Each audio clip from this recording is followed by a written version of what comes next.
Hydrocarbon কি? নুসরাত মোবাইলের দিকে তাকিয়ে থেকে উত্তর দিল।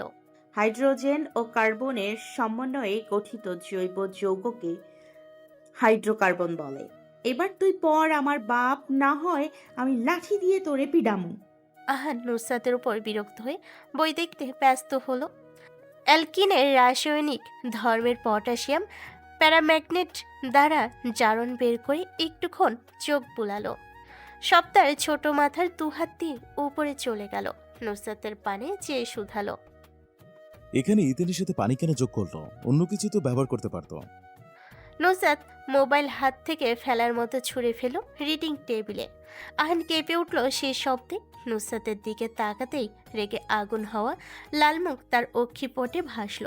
কিছু বুঝে ওঠার আগেই নুসরাত এক হাতে আহানের ঘাড় চেপে ধরে টেবিলের মধ্যে কয়েকটা লাগিয়ে দিল। রাগে হিসহিস করতে করতে বলে উঠল। আইনস্টাইনের বাচ্চা, এত প্রশ্ন আসে তোর মাথায় কোথা থেকে? বইয়ে যা দিছে তা পড়বি, তা না করে প্রশ্নের পর প্রশ্ন করেই যাচ্ছিস। একবার মুখ বন্ধ করার নাম নেই। এই সমস্যা কি তোর? হ্যাঁ, তুই আসছিস নাকি আমার ইন্টারভিউ নিতে আসছিস? নুসরাত আহানকে ছেড়ে দিয়ে উঠে দাঁড়ালো আচ্ছা মতো কয়েকটা ধুলাই দেওয়ার জন্য। বিছানা ঝাড়ু খোঁজ করতে লাগলো। ও কি কোটর ঘুরিয়ে নুসরাতের হাতে মায়ের খাওয়ার ভয়ে ততক্ষণে রুম থেকে বই নিয়ে পালিয়েছে আহান। নুসরাত পিছু ফিরে আহান আছে কি নেই তা দেখার প্রয়োজন বোধ করলো না। আলগোছে হাতে পুরো রুম জুড়ে ঝাড়ু খুঁজলো। কাঙ্ক্ষিত জিনিস নাগালে না পেয়ে ধূপ করে শুয়ে পড়লো বিছানার উপর। চোখ বন্ধ করে গালি ছুড়ে দিল ঝাড়ুর উদ্দেশ্যে।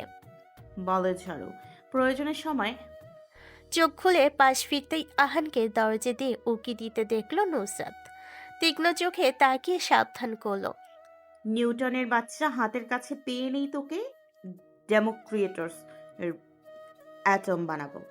ইসরাত রুমে প্রবেশ করতেই তার পিছু পিছু এসে রুমে প্রবেশ করলো আহান।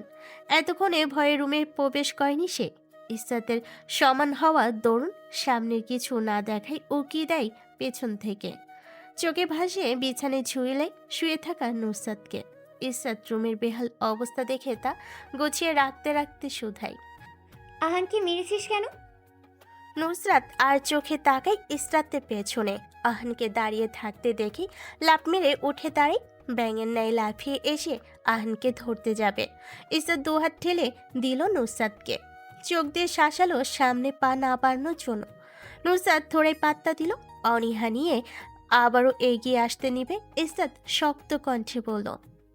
নুসরাত, মার খাবি।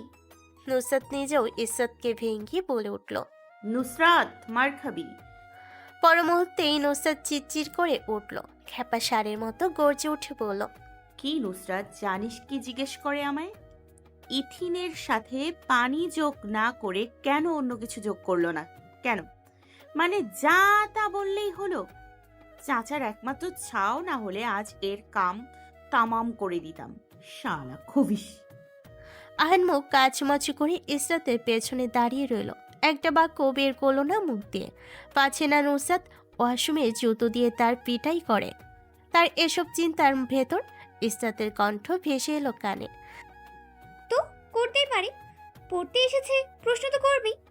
আন সহমত জারি করে মাথা নাড়ালো। নুসরাত এসব দেখে মুখ ফুলিয়ে শ্বাস ফেল। এইমাত্র বড়সড় একটা গালি বের হচ্ছিল তার মুখ দিয়ে। নিজের মুখের মধ্যে হাত চেপে ধরে কর্কশ কণ্ঠে বলে ওঠে। ও বাল করবে, পড়াশোনা করবে, বালের জাতের প্রশ্ন করে, আবার তারই জাতের প্রশ্নের উত্তর দিতে হবে আমাকেই। এই আইনস্টাইনের সহকর্মীকে বল নিজেই একটা বিক্রিয়া তৈরি করে নিতে, যেখানে অ্যালকিনে না ব্যবহৃত সকল অ্যাসিড ব্যবহার করে নতুন আরেকটা বিক্রিয়কের উৎপন্ন করবে। ইথিনের সাথে sulphuric acid, hydrochloric acid, nitric acid মিশিয়ে বানাবে নতুন একটা বিক্রিয়া। তারপর বিক্রিয়ার নাম দেবে বালস্টাইন বিক্রিয়া। ইসরাত রাগে চোখে চেয়ে শক্ত চোয়ালে ডেকে ওঠেন। নুসরাত। নুসরাত নিজেও ঝাড়ি মেরে উঠল। চিৎকার দিয়ে জিজ্ঞেস করলো। কি? ইসরাত আহানকে ইশারা করলো রুম থেকে বের হওয়ার জন্য। আহান রুম থেকে বের হওয়ার সময় কার্টুনের মতো মুখ বানিয়ে নুসরাতকে ভেঙচি কেটে দৌড় দিল। নুসরাত পেছন থেকে ষাঁড়ের মতো চিৎকার করছে। দেখেছিস ইশরাত, দেখেছিস এইটুকু বাচ্চা আমায় ভেঙচি কাটে। এই ঘরে তো আগে বড়দের কাছে ইজ্জত ছিল না, আর আগে যা ছিল এখন তাও নেই। বাচ্চা বাচ্চা পোলাপান আমাকে বেইজ্জতি করে ছেড়ে দিচ্ছে। আহান যেতেই ইসাত দরজার নব ঘুরিয়ে রুম লক করলো। নুসরাত কথা না শোনার মতো উড়িয়ে দিল। বিছানায় বসতে বসতে অন্য কথা তুলল। মোবাইল হাতে নিয়ে নুসরাতকে হাতের ইশারায় কাছে ডাকলো। নুসরাত কাছে গিয়ে বসতে ইসাত জুতোর একটা অনলাইন শপে ঢুকে নুসরাতকে শুধালো। কোনটা নিবি? পছন্দ কর। নুসরাত নাক কুচকালো, যার মানে সে কিনবে না। ইসাত পেজ স্ক্রল করতে করতে শুধু তাহলে কি করবি? নুসরাত বিটকেল মার্কা হাসি দিয়ে বলে উঠল। টাকা দিয়ে দে। ইসাত মাথা নাড়ল। মোবাইলের স্ক্রিনে আবার চোখ ফেরাতে কালো কালারের এক জোড়া হাই হিল নজর কাড়ল। কমেন্টে জিজ্ঞেস করলো। প্রাইস? নুসরাত পাশ থেকে বসে ইসাতকে উদ্দেশ্য করে গম্ভীর গলায় বলল। এক্ষুনি এসে বলবে। চিপা আসুন ম্যাম। ইসাত নুসরাতের কথাই উত্তর করল না। কিয়ৎকাল অতিবাহিত হতেই পেজের মহিলা লিখল, ইনবক্সে আসুন। নুসরাত চুটকি বাজিয়ে মৃদু চিৎকারের সহিত বলে উঠল। দেখেছিস, বলছো চিপায় আসুন। গতকাল রাতে নুসরাতের সাথে ঘুমিয়েছিল ইসরাত। সকাল থেকে নুসরাতের দেখা নেই। নুসরাতের বিড়াল মানে বন্দুকজিও নুসরাতের খুঁজে মিউ মিউ করে সারা বাড়ি মাথায় তুলে ফেলেছে। ইসরাত সারা বাড়ি জুড়ে অনেকক্ষণ নুসরাতের খোঁজ করলো, কোথাও পেল না। তারপর হয়রান হয়ে বসে গেল ধূপ করে সোফার উপর। বিড়ালটাও ইসরাতের পাশ ঘেঁষে এসে বসলো, পায়ের কাছে কাচুমাচু হয়ে শুয়ে পড়ল আরাম করে। ইসরাত ঝুঁকে বিড়ালটাকে কোলে তুলে নিতে নিতে আবারও এক পলক কিচেনের দিকে যেয়ে দেখল নুসরাত আছে কি নেই। সেখানে নুসরাতের উপস্থিতি না দেখে বিড়ালটা কোলে তুলে অগ্রসর হলো লনের দিকে। এরই মধ্যে বাড়িতে এসে উপস্থিত হলো আহান। স্বাস্থ্য ভালো হওয়ার তরুণ তাড়াতাড়ি হেঁটে আসায় ঘেমে গিয়েছে মোটা তাজা শরীর। ইসরাত এক হাতে বিড়াল চেপে ধরে নিজের সাথে, অন্য হাত বাড়িয়ে দিয়ে আহানের গাল স্পর্শ করে শান্ত কণ্ঠে জিজ্ঞেস করে। কি হয়েছে? আহান হাঁটুতে হাত চেপে ধরে ঝুঁকে শ্বাস ফেলল। শ্বাস প্রশ্বাস চলাচল স্বাভাবিক হতে মৃদু কণ্ঠে আওড়ায়। নুসরাত আরুষ ভাই কাঁধে তুলে নিয়ে যাচ্ছে। ইসাত ঠোঁটে ঠোঁট চেপে হেসে উঠল, ভ্রুক্ষেপহীন গলায় জানতে চাইল। তো আহান শব্দ করে শ্বাস ফেল। এখনো হয়রানি দূর হয়নি তার। ইসরাতের হাতে বিড়াল দৃষ্টি পড়তে পড়তে সাবধানে দুহাত দূরে চলে গেল। এতক্ষণ সে দেখেনি বিড়ালের উপস্থিতি এখানে আছে বলে। বিড়ালের সংস্পর্শে তার নাক চুলকে, তাই এই সতর্কতা অবলম্বন। দূরত্ব রেখে মিনমিনিয়ে শুধালো। আবু, তোমার চিন্তা হচ্ছে না? তা হবে কেন? আহান ইসরাতকে ভালো করে বোঝানোর জন্য চোখ বড় বড় করে আওড়ায়। আপি, তুমি মনে হয় আমার কথা বুঝতে পারোনি। আরুষ ভাইয়া নুসরাত আপুকে কাঁধে তুলে নিয়ে গেছে। ইসরাত এবারও নিরর্থক অভিমত পোষণ করলো, দুকাদ শ্রাগ করে বলে উঠল। নিয়ে যেতেই পারেন, ভাইয়ার মিসে শুনি। এখানে আমার হাত ঢুকানো বেমানান। আহান ইসরাতে শেষের কথা শুনল না, মুখ ঝামটা মেরে চলে গেল বাড়িতে ফিরে যাওয়ার জন্য। এই আপিও বোঝে না কিছু, এত করে বলছে আপুকে তুলে নিয়ে গিয়েছে, চিন্তা করবে তা না করে হে হে করে হাসছে। হাতের মুঠোয় আঠালো কিছু অনুভূতি হতে ঝিমিয়ে উঠল নুসরাত। হাত নড়ানোর চেষ্টা করলো, কিন্তু এক বিন্দু হাত নড়ল না। ওই স্থান থেকে চোখ খুলে সামনে তাকাতেই কোনো আলোর রোশনি দেখা পেল না। মাথা তুলে আশেপাশে চোখ বোলালো, ঘাড়ে অস্বাভাবিক ব্যথায় ঘাড় নাড়ানোর ক্ষমতা প্রায় নেই। অনাকাঙ্ক্ষিতভাবে মুখ দিয়ে বের হয়ে আসলো কিছু ব্যথাতুর শব্দ। চোখের পাপড়ি ঝাপটালো দুই একবার। চোখ বন্ধ করে শুয়ে আসতেই সবকিছু এবার পরিষ্কার হয়ে আসলো।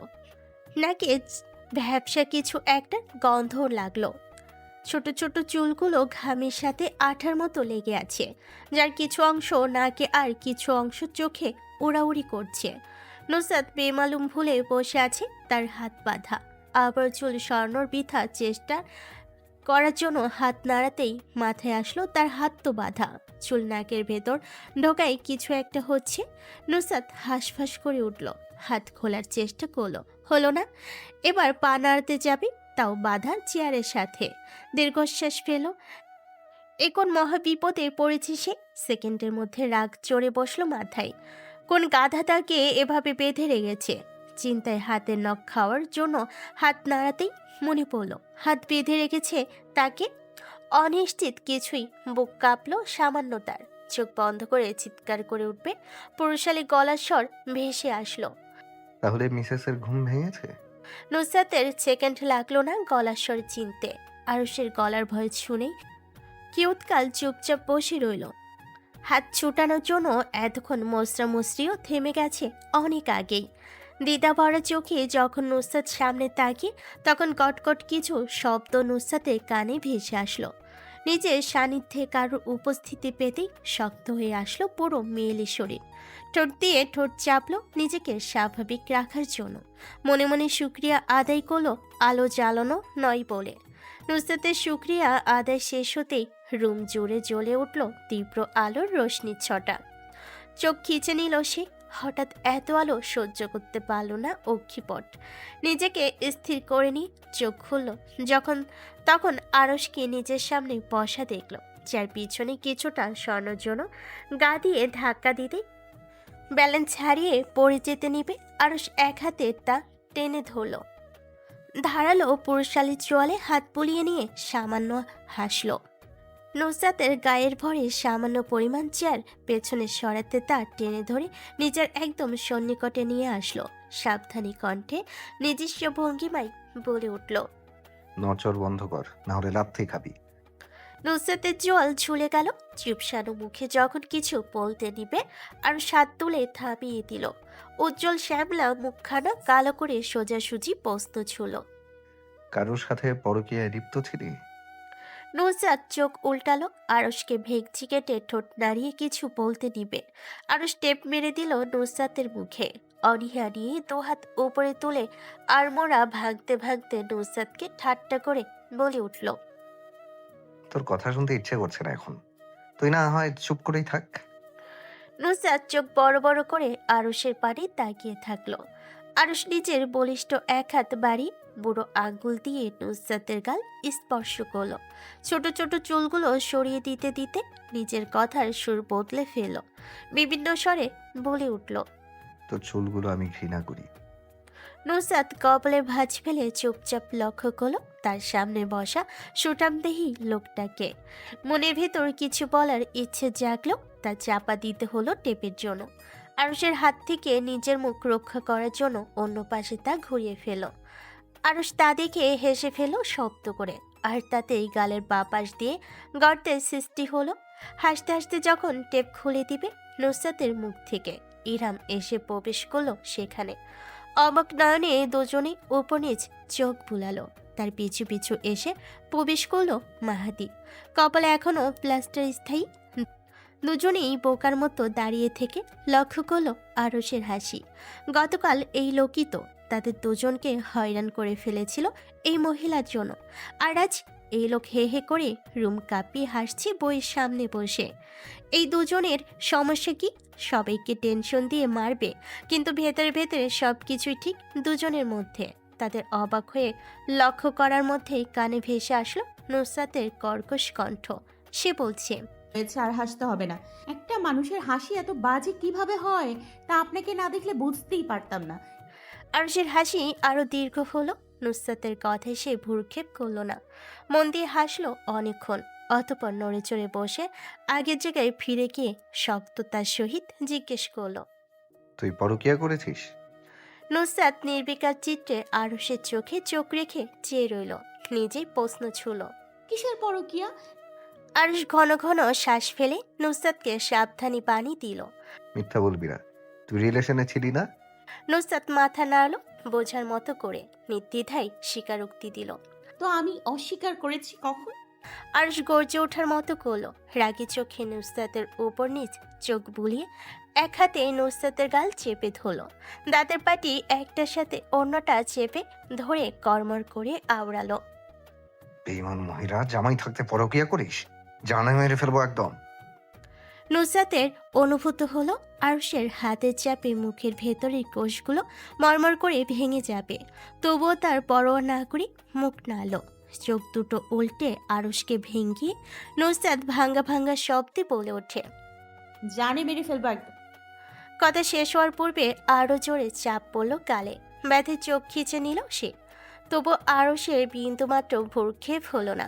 ইরহাম আর মাহাদিকে চোখের ইশারায় বের হতে বলল রুম থেকে। তারা বের হতেই আরুষ রাগে হিস হিস করতে করতে বলল, মরার শখ জেগেছে তোর? একদম জানে মেরে ফেলবো নুসরাত। দেখবো না তুই আমার সামনে বেয়াদ্দপ মহিলা জামাই থাকতে পরকিয়া করিস। কে জামাই?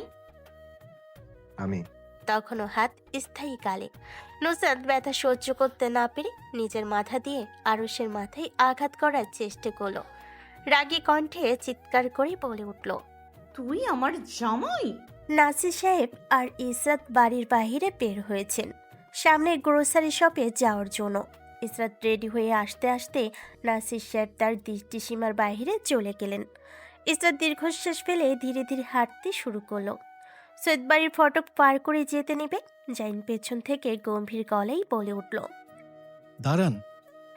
ইসরাত পিছু ফিরে তাকানোর আগে জাইন দ্রুত পায়ে এগিয়ে আসলো।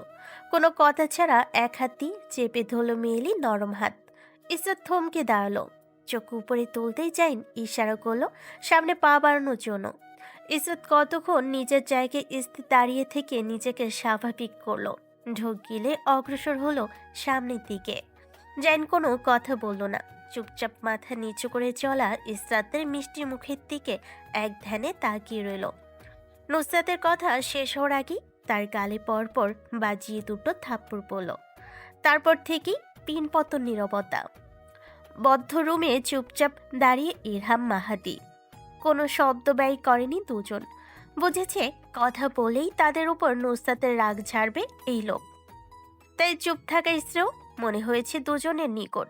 আরুষ এখনও নিজের জায়গায় চুপচাপ বসে সামনের ভদ্র মহিলাকে এক মনে দেখছে। নুসরাত থাপ্পড় খাওয়ার পর থেকে মুখে কুলু পেটেছে। গালি দিতে চায়নি সে, আসলে দিতে চাইছিল কিন্তু মনে মনে। সেটা স্লিপ অফ টাং হয়ে মনে মনে না হয়ে জোরে বের হয়ে গেছে। এতে তার বেচারির দোষ কি? দোষ তো মুখের, তাই না? তাহলে এই ব্যাটা তাকে এত জোরে মারলো কেন? তাই আবারও মুখ ফসকে ভুল কিছু বের হওয়ার ভয়ে ঠোঁট চেপে ধরে বসে আছে। তার লাজুক গালে আর থাপ্পড় খেতে চাচ্ছে না এই মুহূর্তে। জন্মের পরে এই প্রথম এত থাপ্পড় খেয়েছে মনে হয় সে। কিভাবে তার মতো একটা মেয়েকে এই লোক ধূপধাপ করে মারছে? জামাই হয়েছে তো কি মাথা কিনে নিয়েছে নাকি? এই আরশ ব্যাটাকে একটা শিক্ষা না দিলে সে নুসরাত নাছির না। এই নিয়ে গুনে গুনি তাকে এই ব্যাটা 15টা থাপ্পড় মেরেছে। সব ফিরিয়ে দিবে সে। গালিগালাজ শব্দটাই পছন্দ না আরশের। সে নিজেও গালি দেয় না, আবার তার সামনে কেউ গালি দিক সেটাও সে পছন্দ করে না। এতে রাগ হয় প্রচুর। বর্তমানে তার চোখের সামনে নিস্তব্ধ হয়ে বসা নুসরাতের কিয়ৎকাল পূর্বের গালির শুনে রাগ বিরক্তি দুটোর একটাই হচ্ছে না। এতেও সে মহাবিরক্ত। কেন রাগ হচ্ছে না? কেন বিরক্তি আসছে না এই বেয়াদব মহিলার উপর? সূক্ষ্ম গলা ভেজানোর জন্য ঢোক গিলে নিল। তাতে গলার অ্যাডামস অ্যাপেল উপর নিচ বিট হলো।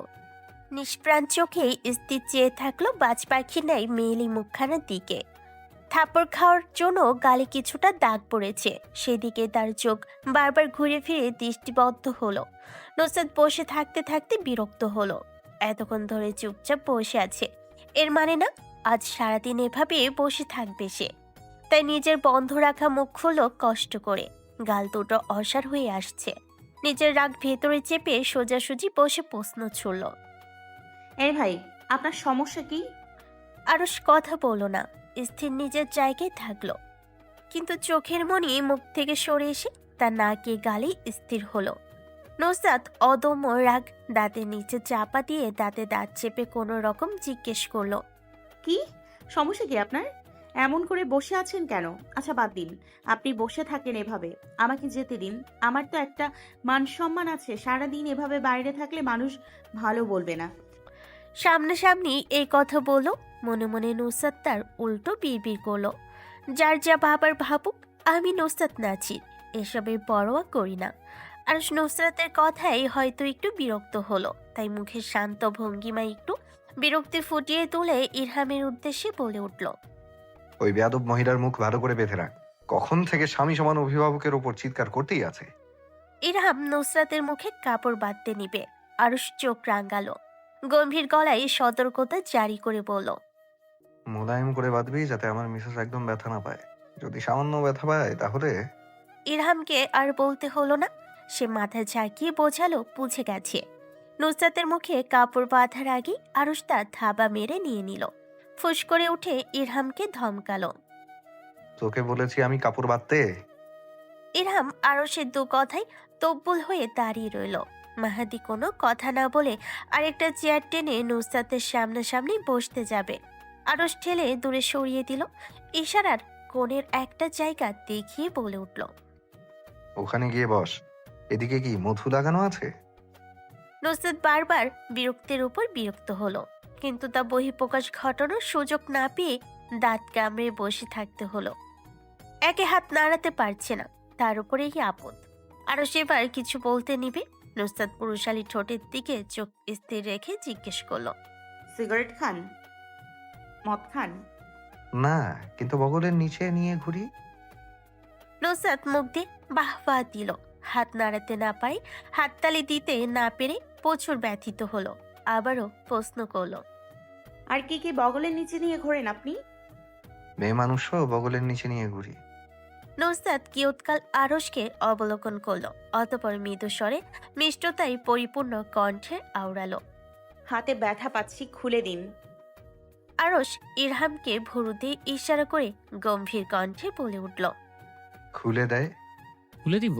আর শব্দ করে শ্বাস ফেল, চোখের ইশারায় বলল খুলে দিতে। ইরহাম হাতের বাঁধনে হাত দিতেই আরশ থামিয়ে দিল। অবজ্ঞার সাথে দুহাত তুলে আড়মোড়া ভেঙে পড়ল। হাত খুলে দিস না। ইরহামের দড়ি কাছে থাকা হাত থমকালো কিছুক্ষণের জন্য। সোজা হয়ে দাঁড়িয়ে অবাক কণ্ঠে জিজ্ঞেস করলো, কেন? আরশ নিজের ক্লিনসেপ ধারালো চোয়ালে হাত বুলিয়ে গম্ভীর আওয়াজে আওড়ালো, খুলে দিলেই ফড়িং এর মতো তিরিং বিরিং করবে। এর চেয়ে ভালো এভাবে বেঁধে থাকুক। শান্তশিষ্ট করুন দেখতেই ভালো লাগছে আমার মিসেস। নুসরাত গলা ফাটিয়ে চিৎকার করে উঠল। আরশকে তাচ্ছিল নিতে না পেরে দাঁতে দাঁত চেপে কটমট করে বলে উঠল, আমি করুন না। কথা শেষ করতেই ধপাস করে দরজা খুলে গেল। মাহাতি, নুসরাত আর ইরহামের চোখ দরজার দিকে ঘুরে গেল।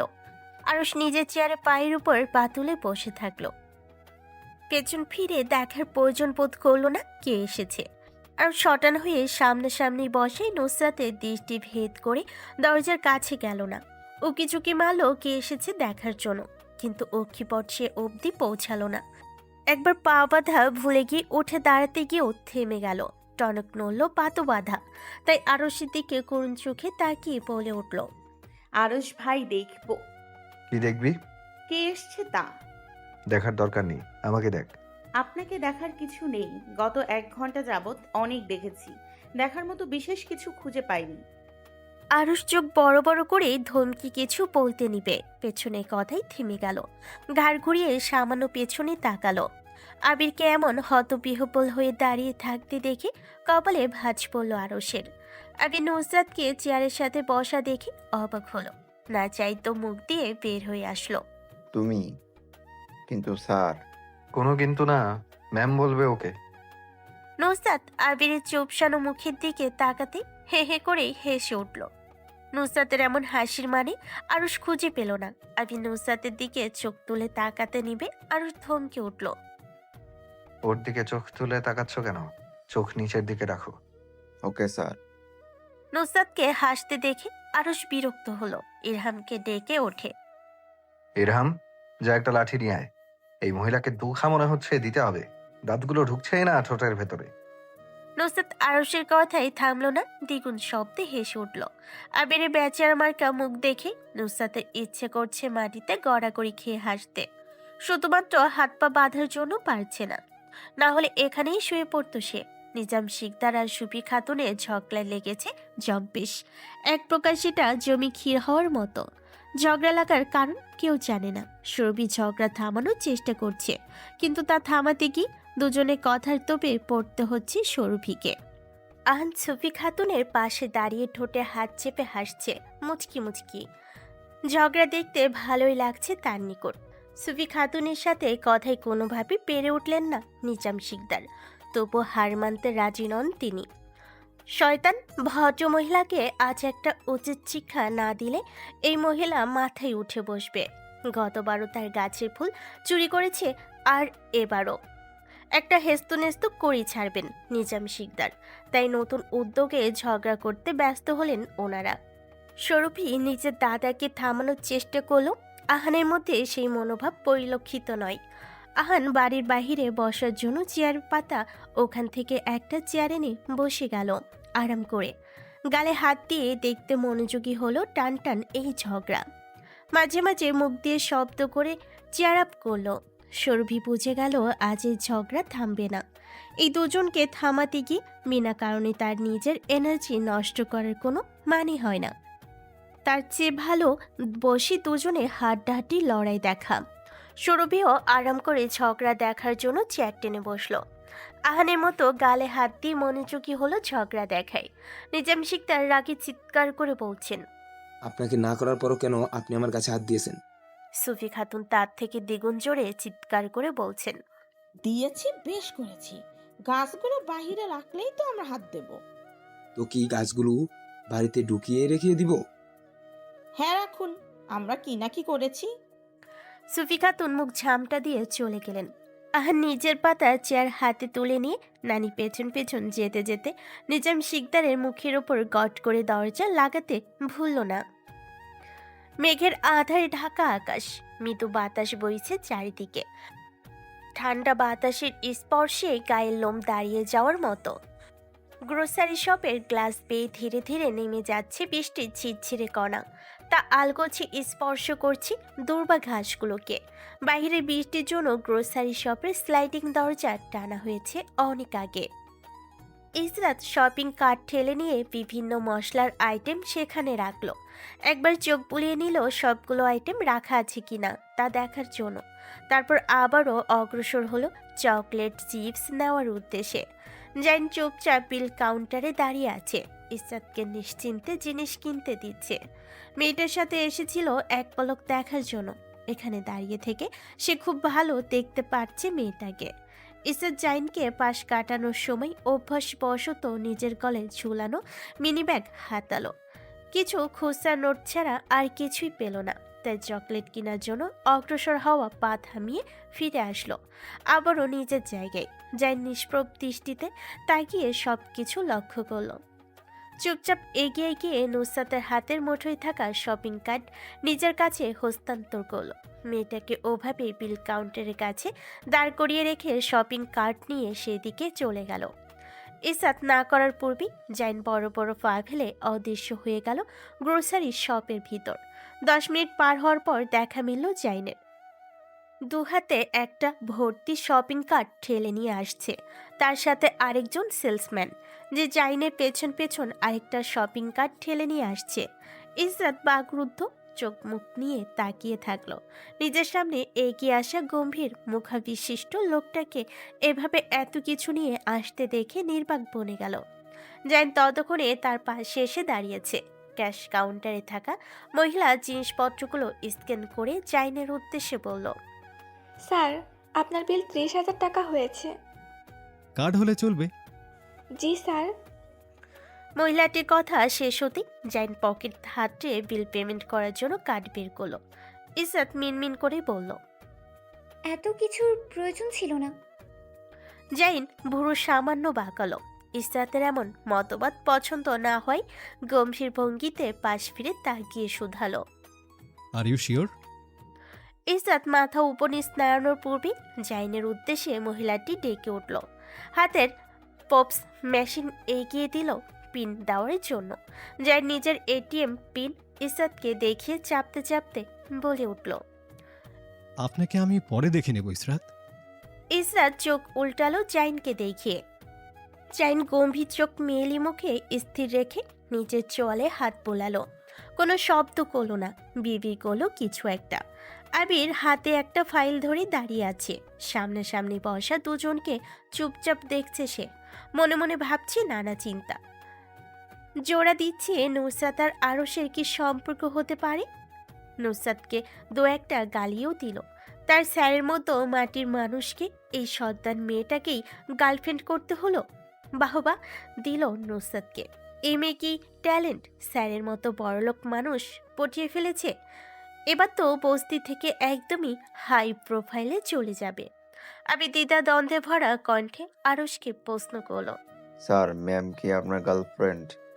আর ধমকে উঠল আবিকে। শক্ত চোখ তার দিকে নিক্ষেপ করে বলে উঠল, গার্লফ্রেন্ড হতে যাবে কেন? আমার মিসেসও। আর তুমি বারবার ওর দিকে চোখ তুলে তাকাচ্ছ কেন? চোখ নিচের দিকে স্থির রাখো, আমার বউয়ের দিকে না। নুসরাত গা দুলিয়ে খিক খিক করে হেসে উঠল। আমি নুসরাতের হাসিতে বিরক্ত হলো। মস্তিষ্কে কত কথা জমলো, তার মধ্যে এমন একটা কথা জমলো যা তাকে ভাবালো। বিড়বিড় করলো, কি চতুর মেয়ে, স্যারকে বিয়ে করে নিয়েছে। নির্ঘাত সম্পত্তি দেখে পটিয়ে নিয়েছে মাটির মানুষটাকে। পটাবে কিভাবে? কালো জাদু করেছে নিশ্চয়ই, না হলে এমন পেতনি মেয়ে স্যারের বউ হবে কি করে? স্যার আরো সুন্দরী মেয়ে ডিজার্ভ করেন। সামনাসামনি জিজ্ঞেস করলো আরশকে বিপরীত প্রশ্ন। স্যার কবে বিয়ে করলেন? আমাদের দাওয়াত দিলেন না? আরশ কপাল কুঞ্চিত করে তাকালো আবিরের দিকে। তিক্ত বিরক্ত কণ্ঠে বলে উঠল, তোমার ম্যামকে আমি আজকাল বিয়ে করেছি নাকি আজব? তোমার জন্মের আগে বিয়ে করেছি। 13 বছর আগে বিয়ে করেছি। আবিরের চোখ দুটো বড় বড় হয়ে গেল। শুধালো, তাহলে ম্যামকে এভাবে বেঁধে রেখেছেন কেন? এটা আমাদের পার্সোনাল ব্যাপার, তোমাকে বলতে যাব কেন? আবির উপর নিচ মাথা নাড়ালো। মনে মনে প্রশ্ন জাগলো, কিন্তু ভয়ে মুখ ফুটে বের হলো না। আরশের কাছ থেকে পারমিশন নিতে চাইলো। স্যার লাস্ট একটা প্রশ্ন। হুম। আপনাদের বিয়ে হলো কিভাবে? আমার মরহুম দাদা আমার সাথে তোমার ম্যামের জোর করে বিয়ে দিয়েছেন। আমি করতে চাইনি, কিন্তু আমার মরহুম দাদা সম্পত্তি থেকে বেদখল করে দেবেন বলে ভয় দেখানোর জন্য বিয়ে করেছি। ইরহাম আবিরের মুখ দেখে ঠোঁট টিপে হাসলো। নুসরাত এতক্ষণ হাসলো, এবার মুখ বন্ধ করে চেয়ে আছে দুজনের দিকে। মন দিয়ে শুনছে দুজনের কথা। মাহাতি আরশকে টিপ্পনি কাটার জন্য মাঝ থেকে এমন ভাবে বলল যেন আবিরকে বোঝাচ্ছে সে। তেসরা সুরে টেনে টেনে বলল, ম্যাম হলেন আপনার স্যারের একমাত্র দায়িত্ব, এছাড়া আর কিছু না, বুঝেছেন? তাই দায়িত্ব বুঝে নিতে আপনার স্যার এসেছেন, এর বেশি কিছু না, শুধু দায়িত্ব। আরশ নুসরাতের দিকে চুপচাপ তাকিয়ে আছে। ভুরু সামান্য পাকা হয়ে আছে সামনে লোকটার। স্পষ্ট বোঝা যাচ্ছে মাহাতির কথাই বিরক্ত। নুসরাত এসবের পরোয়া করলো না মাহাতির কথাই। রুম কাঁপানো হাসি দিল। আমি নুসরাতের দিকে না তাকিয়ে জিজ্ঞেস করলো, স্যার ম্যাম সম্পর্কে আপনার কি হন? আরশ চ্যাট করে উঠল, বলল, তা জেনে তোমার লাভ কি? চুপ করে থাকো আর প্যান প্যান বন্ধ করো। ইরহাম ঠোঁট কামড়ে হাসছে। মাহাতি কোনো রকম বলে উঠল, এখনো বোঝেননি গাধা, ম্যাম হলেন আপনার স্যারের দায়িত্ব, মাত্র চাচাতো বোন। আবিরের মাথায় অজান্তে বোম ফাটিয়ে মাহাতি হেসে উঠল। আবিরের মুখটা দেখার মতো কালো হলো। নুসরাত আর ইরহাম দুজন গলা মিলিয়ে হাসতে লাগলো। এত করে আরো বেশি। আরশ তা দেখে অভ্যাসবশত নিজে ধারালো গম্ভীর সুরে কিয়ৎকাল আগের প্রশ্ন আবার ছুড়ল। কার সাথে রিলেশনে ছিলি? নুসরাত হাসতে হাসতে ভুলে বসেছে আরশ সামনে। আরশকে ইরহাম মনে করে আবিরের দিকে আঙ্গুল তুলে বলে উঠল, ওই ব্যাটার সাথে। কথাটা শেষ করতেই ঠোঁট থেকে ফুস করে হাসি ওদা হয়ে গেল। চোখ তুলে আরশের দিকে তাকালো। আরশও তার দিকে তাকিয়ে আছে। মুখের অবস্থার কোনো ভাবাবেগ নেই। আগের মতোই গভীর শক্ত করে রাখা ক্লিনসেট জল। পুরুষালী চোখ দুটোতে কিছু একটা জলজল করছে। তা ঠাউর করতে পারল না নুসরাত। ঠোঁট কামড়ে একবার আবিরের দিকে তাকেই নুসরাত। মুখটা বেচারা করে রেখেছে। চোখ নিচু করে চোরের মতো একবার আরশকে দেখছে তো একবার তাকে। নুসরাত উপরে উপরে নির্বিকার থাকার চেষ্টা করলো, ভেতরে ভেতরে ঠিকই ভয়ের দানা বাসা বাঁধল। ঠোঁট চেপে কিছু বলতে নিবে আরশ অত্যাধিক হিমায়িত কণ্ঠে বলে উঠল, হাত খুলে দে। মাহাতি এগিয়ে এসে খুলে দিতে যাবে। আরশ চোখ রাঙালো। শাসনের সুরে হিসিয়ে পড়ল, তোকে বলেছি এর থেকে গনে গনে 20 ফুট দূরে থাকবি তুই। ঠিক আছে, দূরে থাকবো, কিন্তু 20 ফুট হয়েছে কিভাবে জানবো? আরস কথার উত্তর দিল না, জিব্বা দিয়ে গাল ঠেলল। নীরবী কিছু একটা ভাবতে বসলো। ইরহাম নুসরাতের হাতের বাঁধন খুলে দিয়ে পায়ের বাঁধন খুলতে যাবে। তার পিঠে শক্তি দিয়ে একটা কিল বসালো নুসরাত। দাঁতে দাঁত চেপে ধরল। এত শক্ত করে ধরলো, দাঁতগুলো দাঁতের সংঘর্ষের ফলে যে আওয়াজ হলো তা এসে কানে লাগলো ইরহামের। ইরহাম নুসরাতের নীরবে করা রাগ তার প্রতি কতটুকু হয়েছে তা উপলব্ধি করাচ্ছে এভাবে। কোনো কথা না বলে নির্লিপ্ততার সহিত নুসরাতের পায়ের বাঁধন খুলে দিল। নুসরাত সুর গলার নিচে নামিয়ে ইরহামে সোনার মতো করে আওড়ালো। তোর সাথে সম্পর্ক আমার এখানেই শেষ। নুসরাত এসব বলল আধা ঘন্টা পর তাদের মধ্যে সব ঠিক হয়ে যাবে। তাই ইরহাম ও নুসরাতের কথাই মোটো বিচলিত হলো না। ইরহাম নুসরাতের পা খুলে দিতেই উঠে দাঁড়ে। এতক্ষণ পা বাঁধা থাকায় অসাড় হয়ে আছে, তাই নাড়ানোর সক্ষমতা হারিয়েছে অনেক আগে। নিজের জায়গায় আবারও বসে গিয়ে পা ঝাড়া দেয়। মুখ ব্যথাতুর বানিয়ে উঠে দাঁড়ানোর চেষ্টা চালালো আর তার দিকে কিছু একটা ছুঁড়ে মারে। গমগমে স্বরে বলে ওঠে, ক্যাচ। নুসরাত গ্যাস ধরার আগে তা পাশ কাটিয়ে চলে যায়। বিরক্ত হয়ে নুসরাত পিছু ফিরে, তখনই মাহাদি হাত বাড়িয়ে চাবি একটা নুসরাতের হাতে ধরিয়ে দেয়। নুসরাতের কানে সে পাড়ি খায় একটা কথা, আর পেছন থেকে শক্ত গলায় বলছে, তোকে বলেছি আমি চাবি খুঁজে দিতে, আরেকবার দেখে নি তোকে ওর আশেপাশে, তোকে আমি কোপাবো। আই অ্যাগেইন রিপিট দ্যাট, মাহাদি, তোকে আমি কোপাবো। আবিরের অবস্থা নাজেহাল। ভয়ে হাত পা সব অসাড় হয়ে আসছে। অস্বাভাবিক কাঁপা কাঁপছে তার হাত পা। ঘমার্ত মুখ এক হাতে দিয়ে মুছে নিল। নুসরাত সেদিকে তাকিয়ে আবিরের উদ্দেশ্যে গুড বাই বলে হাত নাড়ালো। হেসে হেসে বলে উঠল, আপনার দিনটা ভালো কাটুক এই হাদুমের সাথে। বেঁচে থাকেন যদি অবশ্যই আমি নুসরাত নাসির বস্তির মেয়ে ফল নিয়ে আপনার সাথে দেখা করতে আসব। আপনার আত্মার মাগফিরাত কামনা করি। এছাড়া আর কোনো দোয়া এই মুহূর্তে করতে পারছি না। ইরহাম আর নুসরাত দুজন একসাথে দুহাত তুলে মুখের সামনে ধরল। সমসুরে বলে উঠল আমিন। বলে দুজন দুহাত দিয়ে মুখের মধ্যে হাত বুলালো। মাহাদি দুজনে কাণ্ড দেখে হাসছে। আরুষ নিজের চেয়ারে চুপচাপ বসে থেকে ভ্রু বাঁকিয়ে লক্ষ্য করছে দুজনের কাণ্ড। নুসরাত এবার আরুষের দিকে তাকিয়ে কপালে হাত ঠেকালো। অত্যন্ত বিনয়ের সহিত সালাম ঠুকলো। আসসালামু আলাইকুম বড় ভাই। আরুষ চুপচাপ তাকিয়ে থাকলো নুসরাতের পানে। নুসরাত দরজা দিয়ে বের হতে যাবে, আরুষ আদেশ দিল, দাঁড়া। নুসরাত ঘাড় ঘুরিয়ে পেছনে তাকাতেই আরুষ গম্ভীর স্বরে বলে ওঠে, সোজা হয়ে দাঁড়া। নুসরাত দরজা দিয়ে সোজা, ঠোঁট এলিয়ে হাসার পূর্বেই নিজের বাগাল দিয়ে বয়ে গেল জোরালো থাপ্পড়। থাপ্পড়ে জোরে নুসরাতের মুখ ঘুরে গেল অন্য পাশে। আবারও মুখ তুলে তাকাতেই আজকের দিনের মধ্যে চতুর্থ থাপ্পড় পড়ল নুসরাতের গালে। নুসরাত বিমূর্ত, বিস্ময়ের কোটর থেকে চোখ বের হওয়ার মতো 2 ইঞ্চি হা করে তাকিয়ে আছে আরুষের দিকে। এরাম চোখ নিচের দিকে নামিয়ে দাঁড়িয়ে রইল। আরুষ বা নুসরাতের কোনো কথাই বা কাজে হস্তক্ষেপ করল না। চোখ নিচের দিকে স্থির থাকতে থাকতে কান বাজানো আরেকটা থাপ্পড় পড়ল। সে থাপ্পড়ের শব্দ পুরো রুমে প্রতিধ্বনিত হলো। এরম ভয়ে ভয়ে নুসরাতের দিকে চোখ তুলে তাকালো। মনে করলো এই তো গালে 5 আঙ্গুলের ছাপ বসানো মেয়েটার, কিন্তু তেমন কিছুই নেই। আর চোখে সামনে ঘোরালো, দেখলো শটান হয়ে দাঁড়িয়ে থাকা আরুষের উজ্জ্বল শ্যামগালে থাপ্পড়ের চিহ্ন। ইরহাম শঙ্কিত হওয়া চোখ আবারও ঘুরিয়ে নিল নুসরাতের দিকে। নুসরাত এক হাত কোমরে রেখে কিছু না হওয়ার ভঙ্গিতে বলে উঠল, কি বাচ্চাদের মতো থাপ্পড় মারছেন? থাপ্পড় মারতে হয় এভাবে, পুরো রুম কাঁপিয়ে। এভাবে শিশুদের মতো থাপ্পড় মারলে চলে? ইরহাম নুসরাতকে টেনে পেছনে সরিয়ে নিতে চাইল। নুসরাত হাত দিয়ে ধাক্কা দিয়ে ইরহামকে দূরে সরিয়ে দিল। বিরক্তি ভরা কণ্ঠে আওড়ালো, আর সমস্যা কি তোর? দেখছিস না বড় দুজন মানুষ কথা বলছে, এর মধ্যে তুই ছোট মানুষ, তোর নাক ঢোকাস কেন?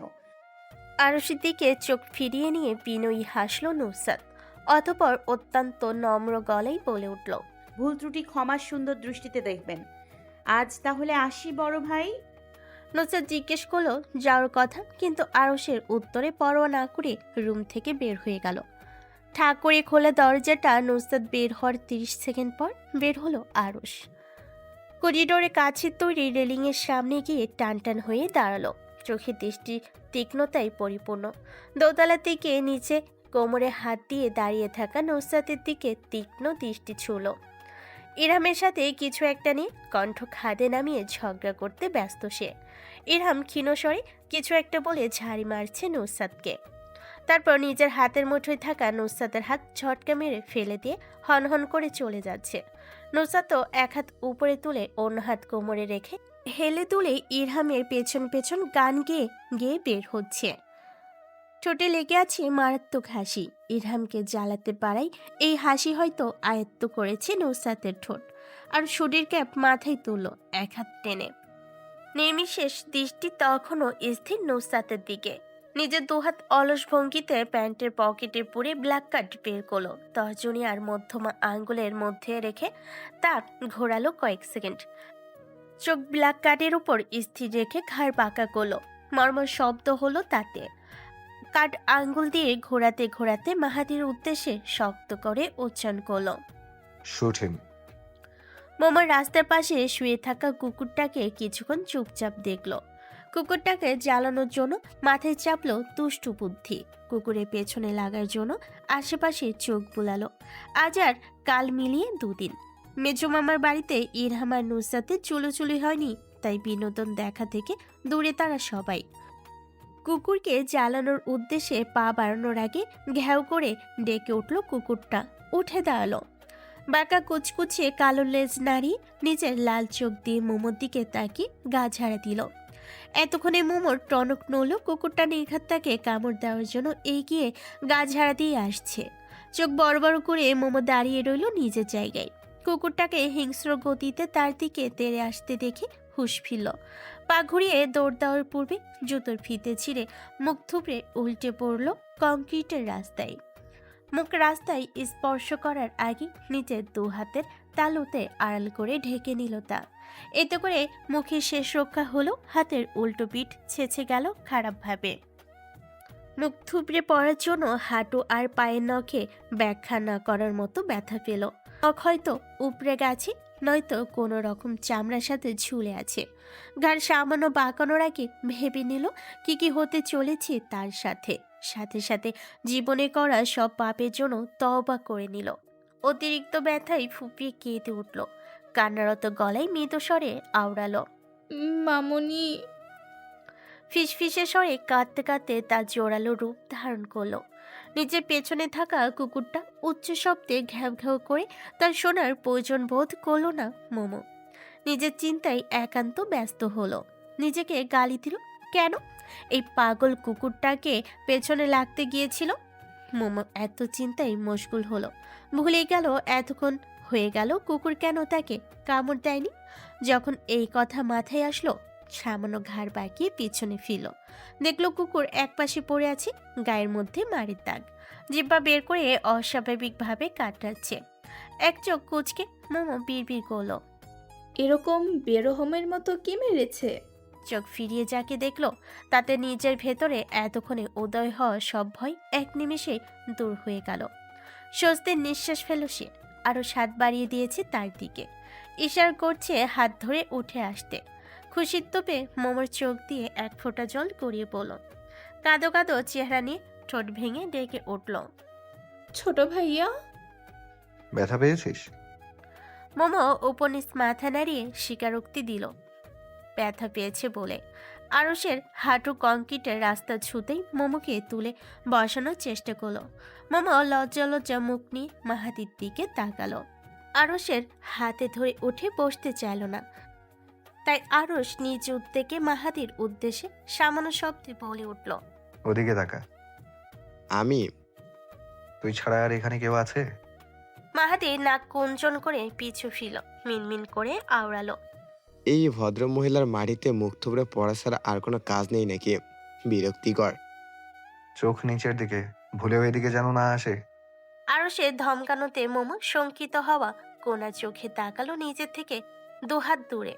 কুকুরটা মার খেয়ে আধমরা হয়ে পড়ে আছে এক কোনায়। তার পাশ ঘেঁষে পড়ে আছে শক্তপোক্ত লাকড়ির মোটা 2টো টুকরো। কুকুরটা মার খাওয়ার তোপে লম্বা লকলকে জিব্বাখানা বের হয়ে আছে মুখের বাহিরে। ওতে করে কুকুরটাকে দেখতে যেন আরও বেশি বিচ্ছির ঠেকছে মোমো নিকট। মোমো চোখ ঘুরিয়ে ভয়ে ভয়ে আরুষের দিকে তাকালো। ঢুকলে কিছু বলার পূর্বেই আরুষ ভাইয়ের মতো মোমোর হাঁটুর নিচে হাত ঢুকিয়ে অন্য হাত দিয়ে পিঠ চেপে ধরে আলগোছে কোলে তুলে নিল। মেলি শরীরের কোনো জায়গায় অস্বাভাবিক স্পর্শ না লাগার জন্য যথেষ্ট সতর্কতা অবলম্বন করল। আচমকি কোলে তুলে নেওয়াই মোমো হক চকালো। চোখ বড় বড় করে ভাইয়ের পানে চেয়ে মিনমিন করে কিছু বলার পূর্বে আরুষ ধমকালো। এত বড় মেয়ে কুকুরের পেছনে রাখতে যাস কেন? বাচ্চা রয়েছিস তুই, থাপ্পড়ে গাল ফাটিয়ে দেবো আরেকদিন এসব করতে দেখলে। মোমো ভয়ে ভয়ে উপনিচ মাথা নাড়ালো। আর জীবনে এসব সে করবে না। বুকের ভেতর মাংসপিণ্ডটা ধুক ধুক শব্দে স্পন্দিত হচ্ছে। চোখ খিচিয়ে নিল সে। ভয়ে শঙ্কিত হওয়া মনে বিড়বিড় করল, লা ইলাহা ইল্লা আনতা সুবহানাকা ইন্নী কুনতু মিনাজ জালিমিন। সাথে সাথে নুসরাতের জন্য সমবেদনা প্রকাশ করতে ভুলো না। চিন্তা করতে ব্যস্ত হলো, এই রাগী ব্যাটার সাথে সংসার করবি কিভাবে বেচারি। ব্যথিত মনে যখন নিজের পাশে তাকালো তখন কানে পুরুষালী গলার আওয়াজ বাজল। মাহাতি গলা নিচে নামিয়ে মোমোকে স্পষ্ট ঠাট্টা করে বলছে, তোমার পড়ে যাওয়া ছাড়া আর কোনো কাজ নেই? যেখানেই যাই সেখানেই তুমি উল্টে পড়ে থাকো, অকর্মায় ঢেকি। মোমো নাক ফুলিয়ে আরুষের দিকে তাকিয়ে নীরবে নিজের অভিযোগ জানালো। আরুষ মাহাতিকে চোখ রাঙিয়ে চুপ থাকতে বলল। চোখের ইশারায় কিছু একটা কথা সেরে নিল নিজেদের মধ্যে। মাহাতি মাথা নাড়াতে আরুষ বলে উঠল, মাথা ফাটাবো তোর, আমার বোনকে কিছু বললে। মোমো নীরবে দেখল আরুষ আর মাহাতি চোখাচোখি। নিজ মনে নিজেকে প্রশ্ন করলো, আমি কি ছোট বাচ্চা যে এরা আমাকে এভাবে বোঝ দিচ্ছে? দীর্ঘশ্বাস ফেলে শরীরের পুরো ভার ছেড়ে দিল আরুষের গায়ে। অস্বস্তিতে ঘাট হওয়ার কথা থাকলেও মোমোর একটু অস্বস্তি হলো না আরুষের কোলে। আরুষ তাকে এমনভাবে ধরে রেখেছে যেন হাতের স্পর্শ এদিক সেদিক একবারও না হয়।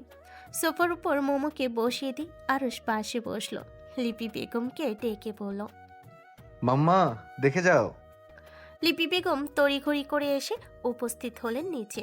তিনি আরুষের রুম পরিষ্কার করতে ব্যস্ত ছিলেন। ঘরের চারপাশে ছড়িয়ে ছিটিয়ে পড়েছিল কাপড়। নিচে নেমে এসেই কোনো দিকে চোখ না দিয়ে ঠাস করে আরুষের কাঁধে থাপ্পড় বসালেন। আরুষ মুখ ব্যথাতুর বানিয়ে মোলায়েম কণ্ঠে বলে উঠল, মাম্মা কি সমস্যা কি তোমার? এভাবে হামলা করছো কেন? কি করেছি আমি? লিপি বেগম চোখ রাঙিয়ে আরেকটা থাপ্পড় বসালেন আরুষের পিঠে। রাগী মুখে বললেন, এই তোর সমস্যা কি? এক কাপড় রোজ পরে বাহিরে যাস, তারপরও রুম গরুর গোয়ালের মতো রাখিস কেন? আরেকটা থাপ্পড় মারার আগে সোফার উপর বসে কিটকিট করে হাসা মোমোকে লক্ষ্য করলেন। একবার সেন্টার টেবিলে রাখা তার। লিপি বেগম এগিয়ে গিয়ে পাশে বসতেই হাটের পিঠে জখম, কপালের কোণে বুড়ো আঙ্গুলের নখের মধ্যে জখম দেখলেন। নখটার অবস্থা দেখে গা গুলালো লিপি বেগমের। হাত বাড়িয়ে ছুঁয়ে দিলেন বুড়ো আঙ্গুলের চামড়ার পাশ। হাঁটুর মধ্যে রক্ত বের হয়, প্লাজো সালোয়ারের উপর দাগ বসে গিয়েছে। সেদিকে চোখ রেখে লিপি বেগম জিজ্ঞেস করলেন, মাথা ব্যথা হচ্ছে? মোমো ঠোঁট টিপে উপনিস মাথা নাড়ালো। লিপি বেগম কিভাবে হলো তা জানার প্রয়োজন বোধ করলেন না।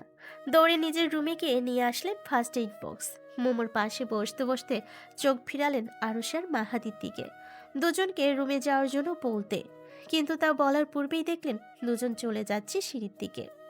চোখ ফিরিয়ে নিয়ে তুলো দিয়ে প্রথমে নখের আশপাশ পরিষ্কার করলেন। তারপর সেখানে স্যাবলন দিতেই মোমোর মুখ দিয়ে ব্যথাতুর শব্দ বের হলো। আরুষ বড় বড় পা ফেলে করিডোর পেরিয়ে চলে গেছে। মাহাদি দোতলার করিডোরের উপর থেকে চোখ ফিরিয়ে এক পলকের জন্য তাকাতেই প্রৌশালী শরীরটা টান টান হয়ে গেল। চোখের মধ্যে ভাসল সাদা ধপধপে মেয়েলি পা। লিপি বেগম মোমোর সাথে কথা বলতে বলতে হাঁটুর উপর কাপড় তোলার আগে থেমে গেলেন। ঘাড় বাঁকিয়ে উপরে তাকাবেন ভাবলেন, তার আগেই মাহাদি সেখান থেকে চলে গেল। লিপি বেগম ঘাড় কাত করে ডেকে উঠলেন, সেজো এদিকে আয় তো। ঝর্ণা বেগম নিজের মায়ের সাথে কথা বলছিলেন। লিপি বেগমের ডাকে সাড়া দিতে তাড়াহুড়ো করে ফোন রেখে দৌড় দিয়ে আসলেন নিচে। ততক্ষণে মুখে জিয়াপা জিয়াপা বলে ফেনা তুলে ফেলেছেন।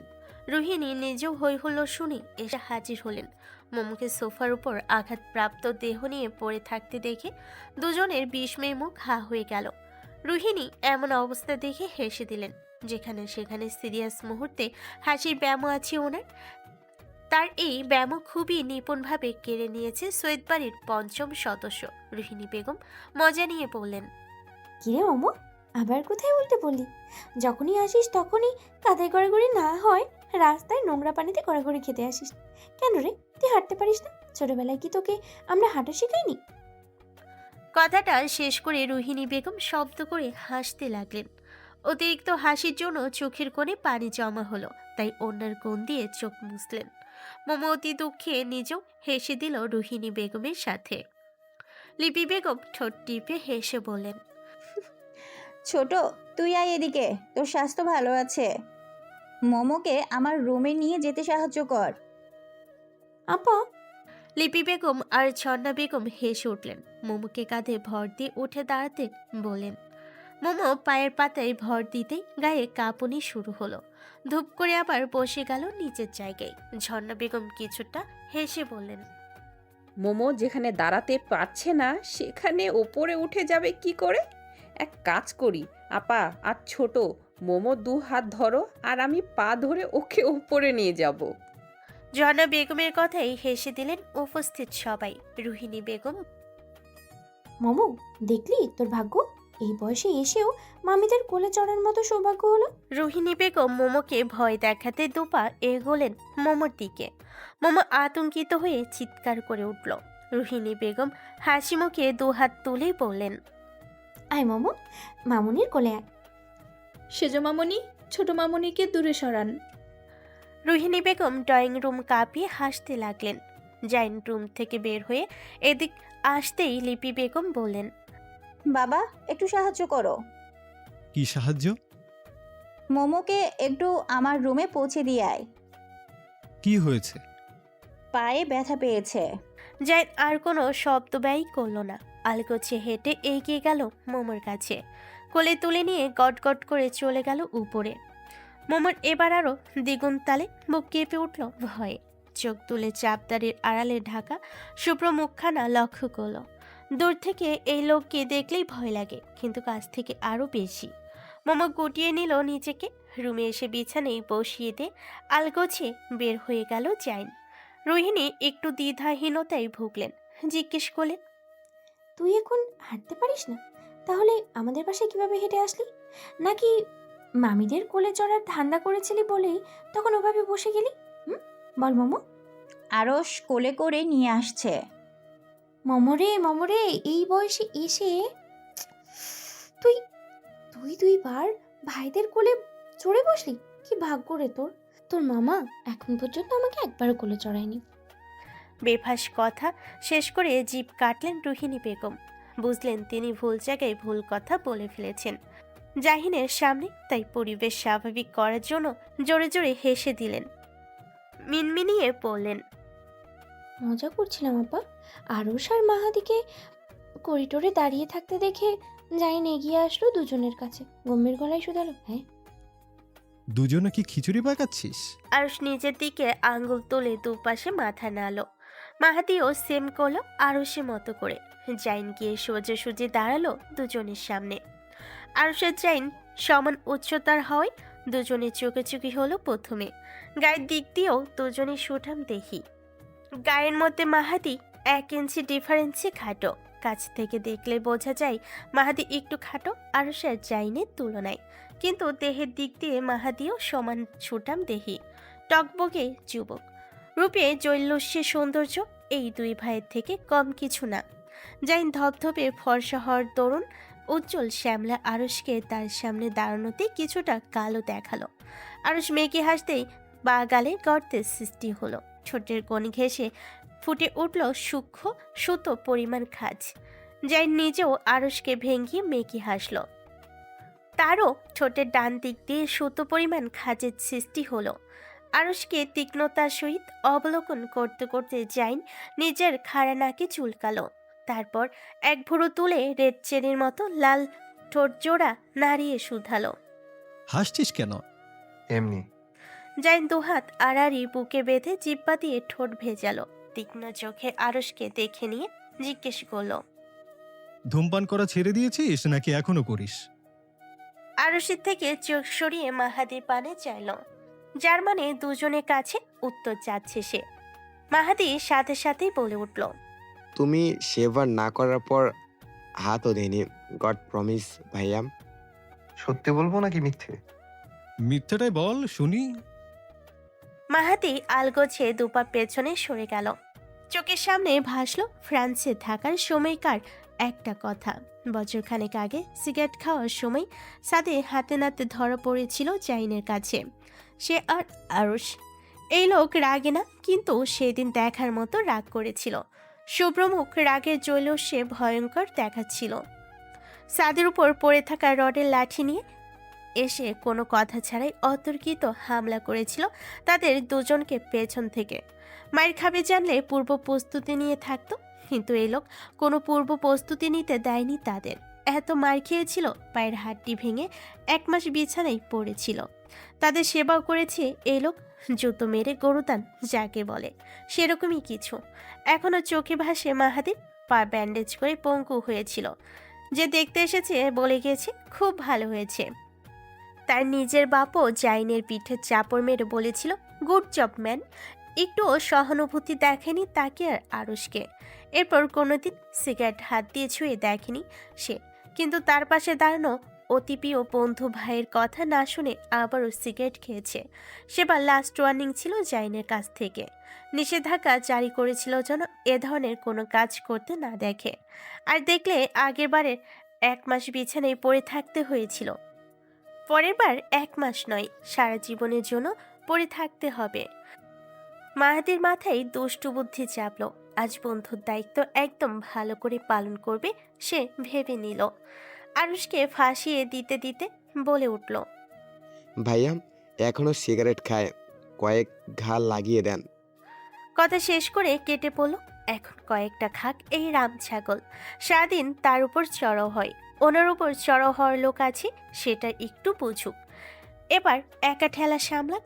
আজ সে নিজেকে নিয়ে গর্ববোধ করছে। বন্ধুত্বের গুরু দায়িত্ব হলো প্রতিপদে বন্ধুকে পাশ দেওয়া, আর আজ সে তা পালন করেছে। এবার চলে গেলেও কিছু হবে না, তাই আলগোছে কেটে পড়ল। জাইন আরশের দিকে তাকালো ভুরু বাগিয়ে। সামান্য কপাল কুঞ্চন করতে আরশ গম্ভীর গলায় বলল, ছেড়ে দিয়েছি। সত্যি বল। বেশি না, দিনে 4টা, রাতে 4টা। সপ্তাহখানিক বাদে বুধবার রাত নাসির মঞ্জিলের লাইব্রেরি রুমে গোপন বৈঠক বসেছে। আজকের গোপন বৈঠকে উপস্থিত আছেন নাজমিন বেগম। নুসরাত নাসির সাহেবকে নাকি স্বরে অভিযোগ করল, আব্বা, আপনার ভাইয়ের ছেলে আমার বাইক বম মেরে উড়িয়ে দিয়েছে গত সপ্তাহে। আর তুই কি করেছিস? নাজমিন বেগমের প্রশ্নে নুসরাত চোখ ঘুরিয়ে তাকালো। চোখ বড় বড় করে তাকিয়ে চিৎকার করে উঠল, সাথে দাঁতে দাঁত চেপে বলল, আমি সত্যি বলছি, কিছু করিনি। কথাটা শেষ হতে পারল না। চলতে থাকা ঠোঁটে উল্টো হাতের থাপ্পড় পড়ল। তারপর দুগালে পড়ল। কানে আসলো নাজমিন বেগমের কথা, আমাকে চোখ দেখাস তুই? আমাকে দাঁত দেখাচ্ছিস তুই? আমার সাথে উঁচু গলায় কথা বলিস তুই? যা এখান থেকে, ভাগ। আব্বা দেখছেন আপনার ভদ্র মহিলা আমাকে কিভাবে পিঠালো? আব্বা আপনি কিছু বলুন না। নুসরাত পরপর কষে কয়েকটা থাপ্পড় খেয়ে গাল ফুলিয়ে বসে রইল। মুখটা একদম ভোতা হয়ে আছে। নাজমিন বেগমের থেকে দূরে সরতে সরতে বলল, নাজমিন বেগম তেড়ে আসবেন। তার আগেই নাসির সাহেব নাজমিন বেগমের চোখ দেখালেন, ইশারায় বসতে বললেন। নাজমিন বেগম খ্যাপাটে চোখে তাকিয়ে বসে গেলেন নিজ জায়গায়। নুসরাত থাপ্পড় খাওয়ার ভয়ে ভেগেছিল দরজার দিকে। নাজমিন বেগমকে বসে যেতে দেখে নিজেও এসে বসল ইসরাতের পাশ ঘেঁষে। ইসরাত ঠোঁট টিপে হাসছে। নুসরাত কপাল কুঞ্চিত করে হাসি দেখল, তারপর বলল, হেসে নে, হেসে নে। কয়েকদিন পর জাইন ভাইকে বিয়ে করে কাজ করবি আর কাঁদবি। হাসি আসবে না তখন? কাঁদবি আর গাইবি, मुझे पापा की घर जाना है, मुझे हंसना नहीं आता है, मुझे दुल्हन नहीं बनाना है। নুসরাত কথা শেষ করতেই পারল না, বাজিয়ে দুটো থাপ্পড় পড়ল 2 গালে। নুসরাতের মনে হলো তার সামনের পৃথিবী ঘুরছে। তার মা আজ এত মারছে কেন? কানে এলো নাসির সাহেবের ধমকানো, নাজবিন একদম বাড়াবাড়ি করবে না। কখন থেকে দেখছি এই মেয়েটাকে কথা বললেই চড় থাপ্পড় মারছো। কিছু বলছি না মানে এই না যে কিছু বলবো না, চুপচাপ বসো। এত বড় মেয়েকে আরেকবার মারতে দেখলে আমার থেকে খারাপ আর কেউ হবে না। নাজমিন বেগম বসলেন নিচের জায়গায়। বসতে বসতে চোখ দিয়ে নুসরাতকে শাসাতে ভুললেন না, মুখ দিয়ে শাসালেন। বেশি কথা বলতে দেখলে মুখ সেলাই করে রাখবো। 2 সপ্তাহ থাপ্পড় না পড়াই মুখ বেশি চলছে। একদম বেশি কথা বলতে যেন না দেখি। নুসরাতের তেতমুখ ভোতা হয়ে গেল। নাজির সাহেব শান্ত কণ্ঠে শুধালেন, তুমি কি করেছো সেটা বলো। গাড়িতে আগুন লাগিয়ে দিয়েছি। দেখেছেন আপনার মেয়ে আগুন লাগিয়ে দিয়েছে বাচ্চা ছেলেটার গাড়িতে। নুসরাত চিৎকার করে উঠল। নাজমিন বেগমের চোখ রাঙানো দেখে নিচের রাগ গলদকরণ করে বলে উঠল, আমার একার দোষ শুধু দেখে আম্মা। আরুষ ভাই যে আমার গাড়িতে আগুন লাগিয়েছে তা দেখছে না। নাজমিন বেগম হাত দিয়ে টেবিলে থাপ্পড় মারলেন। দেখেছেন কি সাহস ওর? মুখে মুখে তর্ক করে আবার দোষ চাপায় ওই বাচ্চা ছেলের উপর। উনি বাচ্চা হলে আমি কি? আমি বুড়ো? চুপ, একদম চুপ। হয়েছে আম্মু, তুমি এমন বিহেভ করছো, সব দোষ নুসরাতের। দুজনের সমান দোষ আমি মনে করি। নুসরাত উপর নিচ মাথা নাড়ল। নুসরাতের ষষ্ঠ ইন্দ্রিয় জানান দিল ইসরাতের গালে থাপ্পড় পড়ার প্রবল সম্ভাবনা আছে। নাজমিন বেগম রেগে ফেসে উঠে ইসরাতকে একটা দিতে যাবেন, নুসরাত টেনে সরিয়ে নিল। নাজির সাহেবকে উদ্দেশ্য করে বলল, এই ভদ্র মহিলাকে কে বলেছে আমাদের আলোচনায় নিয়ে আসতে? এসছে থেকে আমাকে পিটিয়েই চলেছে। এখন নাদান শিশু মেয়েটা একটু পক্ষপাতিত্ব করায় ওকেও পেটাচ্ছে। মানে এই ভদ্র মহিলাকে কেন এখানে এনেছেন আব্বা? আপনার মেয়ের আচরণ দেখেন, আমাকে ভদ্র মহিলা বলছে। ওকে বলে দিবেন আমার সাথে আর যেন কোনো কথা না বলে। আমি বলেই আপনার সংসার করছি, আপনার মেয়েদের ফরফরমায়েশ খাটছি, আপনাদের সব কিছু পরোয়া করছি, আর আপনারা আমাকে তার প্রতিদান এই দিলেন। আমার জায়গায় অন্য বেটি হলে এতদিনের মুখের উপর ঠ্যাং দেখিয়ে চলে যেত। কথাটি শেষ করে ওনার কোণে চোখ মুছলেন নাজমিন বেগম। নুসরাত আর ইসরাত মায়ের দিকে তাকিয়ে সমসুরে বলে উঠল, হয়ে গেল গোপন বৈঠক। কিছুক্ষণ পর গোপন বৈঠক চলছে এখনো। নাসির সাহেব গম্ভীর মুখে বসে আছেন। নুসরাত দুগালে হাত রেখে বসে আছে। নাসির সাহেব নুসরাতকে বললেন, হাত সরাও গাল থেকে। নুসরাত দুঃখী মুখে হাত সরাতেই দেখা গেল গালগুলো থাপ্পড়ের চোটে টুসটুসে ফুলে আছে। ইসরাত আর নাসির সাহেব নুসরাতের গাল দেখে না চাইতেও হেসে দিলেন। ইসরাত বলে উঠল, আব্বু, নুসরাতকে কিউট কিউট লাগতেছে না? তোমার মায়ের উচিত প্রতিদিন এরকম করে দেওয়া, তাহলে ওর মুখ দেখতে স্বাস্থ্যবান দেখাবে। ইসরাত আর নাসির সাহেব হাই ফাইভ করে হাসলেন। নুসরাত দুজনের দিকে খ্যাপাটে নজর বলে উঠে চলে যেতে নিবে। নাসির সাহেব পিছু ডাকলেন, বললেন, আগামীকাল সকালে তোমার জন্য নতুন বাইক নিতে যাব। আগে বলে দিচ্ছি, টাকা তুমি দিবে, আমি নিয়ে যাব। তাহলে আমি একাই যেতে পারবো, আপনার যাওয়ার প্রয়োজন নেই। আব্বু, ছোট মানুষ, কিছু দিয়ে দিন। আচ্ছা, ইসরাত সুপারিশ করেছে বলে 20 টাকা দিব তোমাকে, বাকি টাকা নিজের পকেট থেকে খরচ করবে তুমি। আমাকে নিয়ে মজা নিচ্ছেন আপনারা দুজন? নাসির সাহেব আর ইসরাত মাথা উপর নিচ নাড়িয়ে রুম কাঁপিয়ে হাসলো। তারপর ইসরাত আর নাসির সাহেব বললেন, জি হ্যাঁ, আপনাকে নিয়ে আমরা মজা নিচ্ছি।